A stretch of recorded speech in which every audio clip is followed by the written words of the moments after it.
Good evening, I'm Abhyuday Shrestha, and these are the headlines of the hour.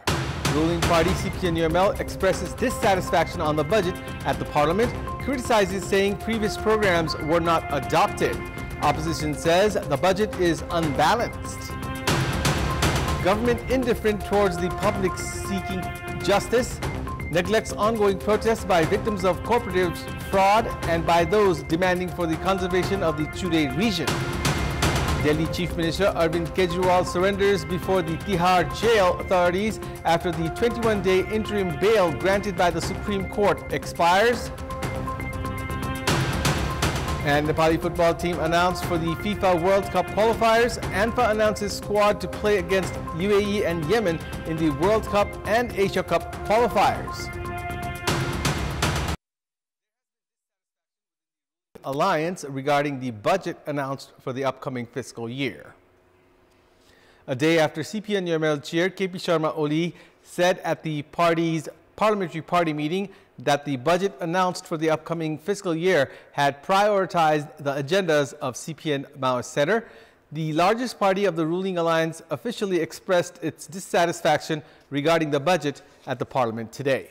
Speaking at the beginning of the discussions on the budget at the parliament today, CPN-UML Vice Chairperson Vishnu Paudel expressed dissatisfaction on the lack of discussion for budget preparation with the ruling alliance parties. He said that the budget was centered on a new phase of economic progress. He added that the objective estimation of sources and announcements such as agriculture investment decade were optimistic. However, he expressed CPN-UML lawmakers openly criticized Finance Minister Barsman Pun, saying that he did not adopt previous programs. However, they said they supported the budget in principle. Meanwhile, the main opposition Nepali Congress blamed the government of introducing the budget for the upcoming fiscal year by disregarding national priorities. Participating in the discussion on the budget for the upcoming fiscal year that started from today, Nepali Congress blamed the government for forsaking national priorities. Speaking during the meeting of the House of Representatives, former Finance Minister and Nepali Congress lawmaker Prakash Sharan Mahat said that the budget was not prepared based on need. He said that the budget does not ensure proper distribution and allows irresponsible spending. Mahat expressed dissatisfaction, citing the budget was not introduced with a view to reduce current expenses and was rather distribution-oriented. Other opposition parties criticized the budget, saying that it is unbalanced. People who have arrived in Kathmandu from various districts of Madhya province demanding for the conservation of the Chure region have been demonstrating at the capital's Maitighar for the past 11 days. Those who have arrived in Kathmandu from Siraha, Saptari, Dhanusha, Rohtahat, Sarlahi, among other districts of Madhya province, demanding for the conservation of the Chure region, have been demonstrating at the capital's Maitighar for the past 11 days. They have been demanding the federal government for access to water after the exploitation of the Chure region caused scarcity of water in Madhya province. The victims of cooperatives fraud have also been demonstrating at Maitighar for the past 10 days. Meanwhile, the government has remained indifferent towards their plight.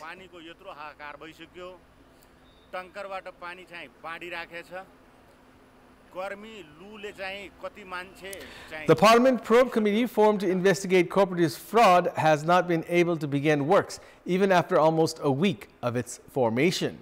The office of the committee has not been set up yet, while the committee has yet to hold a meeting. According to the terms of reference of the committee formed under the leadership of CPN-UML lawmaker Surya Bahadur Thapa, the probe into the matter must begin within 3 to 7 days since its formation. However, the office of the committee has yet to be set up.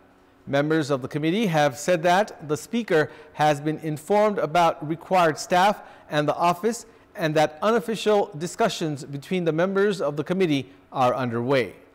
Efforts were made at the Parliament for the past 3 months to form this committee.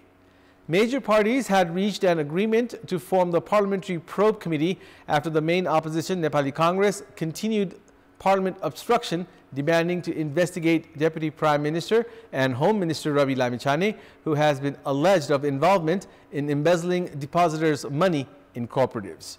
Members of the committee have said that works have not begun as president of the committee, Thapa, is outside the capital. It's now time for our segment Public Pulse, where you text us with your opinion. Public Pulse. But before that, let's take a look at the results from yesterday's poll.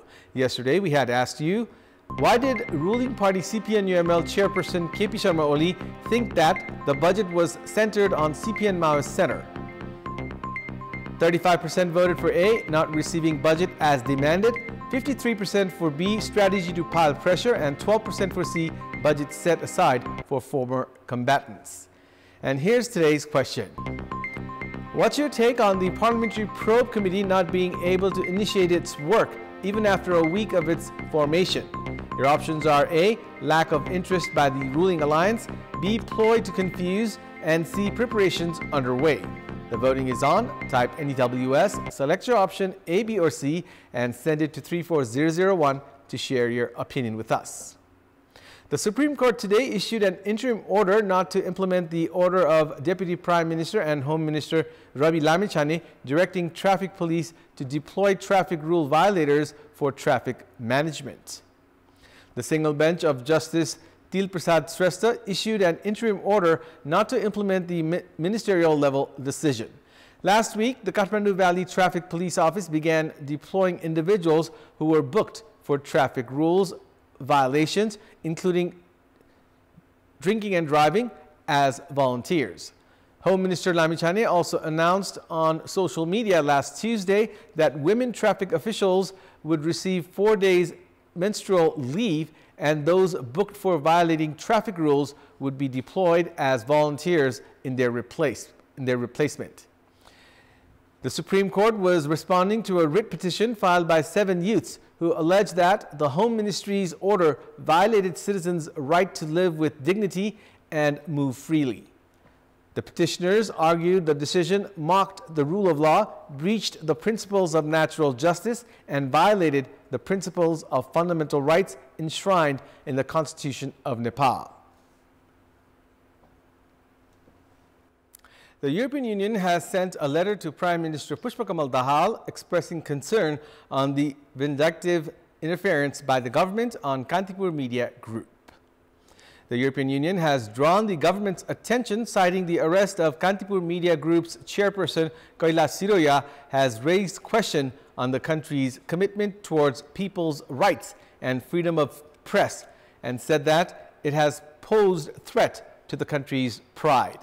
The letter, written by EU's ambassador to Nepal, Veronica Lorenzo, to Prime Minister Dahal, states that the incident, under the pretext of citizenship certificate, was an attack on people's rights and press freedom.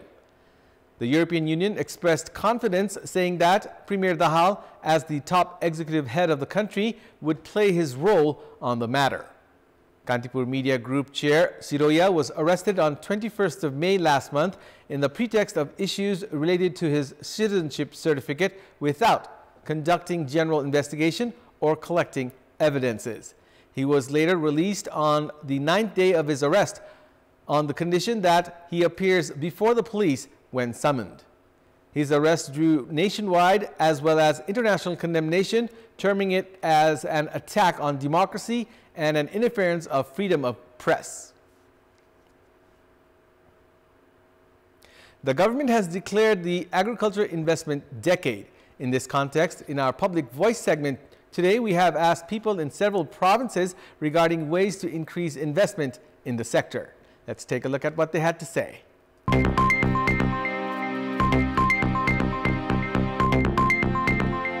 कृषिमा लगानी बढाउनलाई कृषिप्रति अलिकति उत्प्रेरणा जगाउनु पर्यो। किसानले उत्पादन गरेका वस्तुहरूको बजारीकरण गर्ने, मकै खेती भयो, धान गेहूं र त्यो कुखुरा पालन, हाँस पालन, बङ्गुर पालनमा बढी लगानी गरिदिएको भए राम्रो हुन्थ्यो। चिनी मिल कारखाना भयो, जस्तो हाम्रो कृषि औजार भयो, तिनीहरू सब बन्द छ अहिले। हो त्यो तिनीहरूलाई नै अझै आधुनिकीकरण गरेर अझै राम्रो गरेर त्यही कल कारखाना सञ्चालन गर्यो भने धेरै राम्रो हुन्छ। अनुगमन गरेर अगाडि बढाउन पर्ला। सरकारले नेपालमै कृषिको जस्तै मलबिउ खादको उत्पादन एउटा फ्याक्ट्री बसाएर गर्दा धेरै राम्रो हुन्थ्यो। यो अनुदान हो तपाईले यो गर्नुस् फाइदा भयो भने राज्यलाई तिर्नुस् भन्न सक्नु पर्यो अनि बल्ल कृषि यहाँ लगानी हुन्छ वडा स्तरमा शीत भण्डार निर्माण गर्ने कुलोहरुको पनि व्यवस्था भए राम्रो हुन्थ्यो बाँझो जमिनहरुलाई चाहिँ कुन चाहिँ त्यो मौसम हेरेर कस्ता खालका खेती प्रणाली चाहिँ अपनाउने त्यसमा चाहिँ पहिला बेस गर्नु पर्यो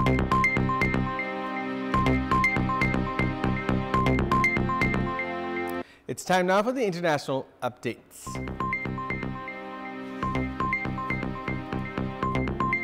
India's Aam Aadmi Party chief Arvind Kejriwal today surrendered before the Tihar jail authorities after the 21-day interim bail granted by the Supreme Court expired. Before returning to jail, the Delhi chief minister claimed the exit polls, which predicted a landslide victory for the BJP-led National Democratic Alliance, were fake. Most of the exit polls predicted that the National Democratic Alliance would win more than 350 Lok Sabha seats. At least 3 exit polls claimed the ruling alliance will achieve its 400 seats target.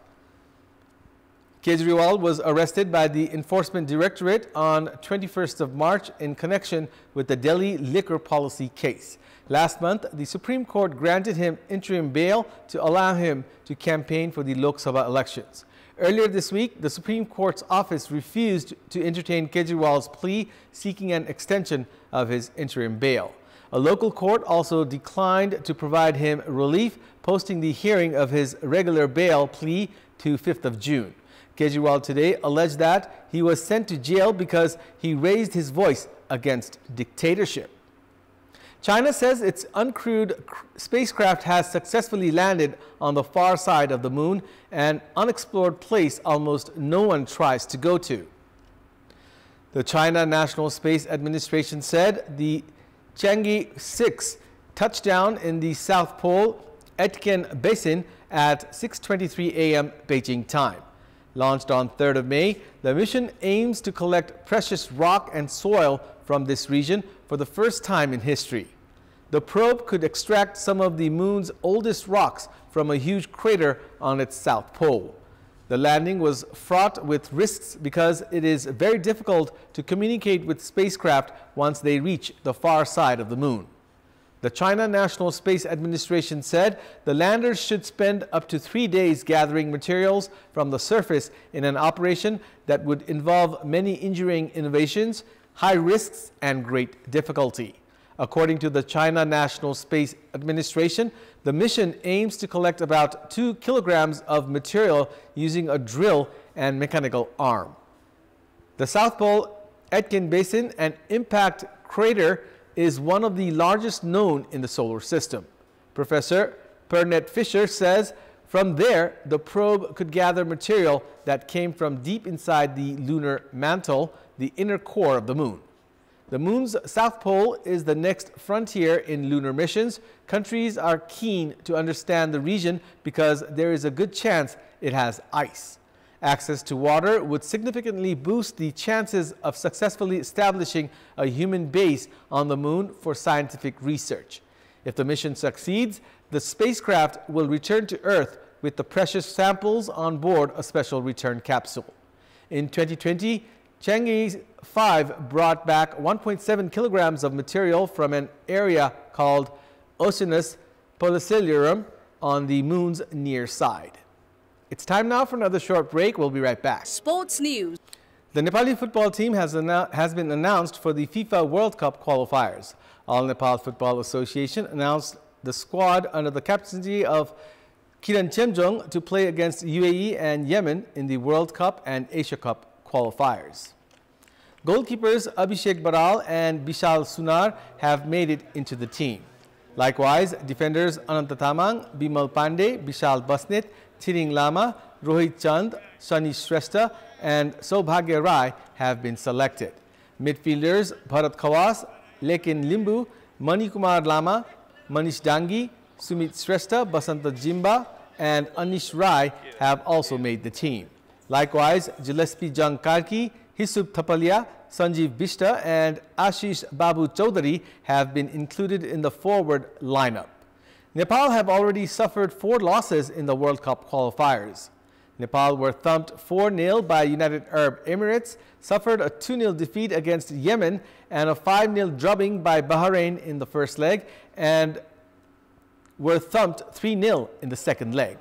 Meanwhile, the team leaving to play against UAE and Yemen in the World Cup qualifiers was bid farewell today. Nepal are scheduled to play their 5th match of the World Cup qualifiers against UAE at the Prince Mohammed bin Fahad Stadium in Dammam, Saudi Arabia, this Thursday at 9:45 p.m. Nepal time. The match between Nepal and Yemen in Saudi Arabia is scheduled for 11th of June. Tribhuvan Army Club have registered their consecutive 2nd win at the 8th Prime Minister Cup NBA Women and Men Volleyball League towards the men's side. In the match played at the covered hall at the premises of the National Sports Council in Tripureshwar today, Tribhuvan Army defeated Bunalkantha Volleyball Club in 3 straight sets. Tribhuvan Army won the match 25-15, 25-20, 25-20 to secure full 3 points. With the win, Tribhuvan Army have registered 6 points from 2 matches. Bunalkantha Volleyball Club have lost 2 consecutive matches and have no points. In another match played today, Gandaki Province defeated Sudur Paschim Province in straight sets. Gandaki Province took care of Sudur Paschim Province 25-22, 25-22, 25-18 and secured 3 points. Likewise, towards the women's side, Everest Volleyball Club defeated Karnali Province in straight sets.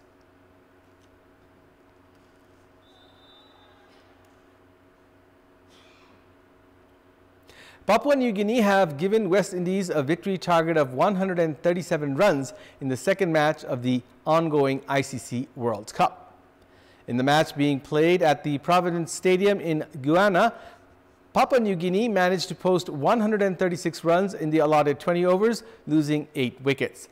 Sesebao top scored for PNG, scoring 50 runs off 43 balls, hitting 1 6 and 6 fours. Andre Russell and Alzari Joseph were the pick of the West Indies bowlers, grabbing 2 wickets each. Chasing a victory target of 137 runs, West Indies scored 8 runs for the loss of 1 wicket in 1.4 overs before rain interrupted play. Play has resumed and West Indies have scored 57 runs, losing just 1 wicket. That's all for the moment. Thank you for watching. Good night.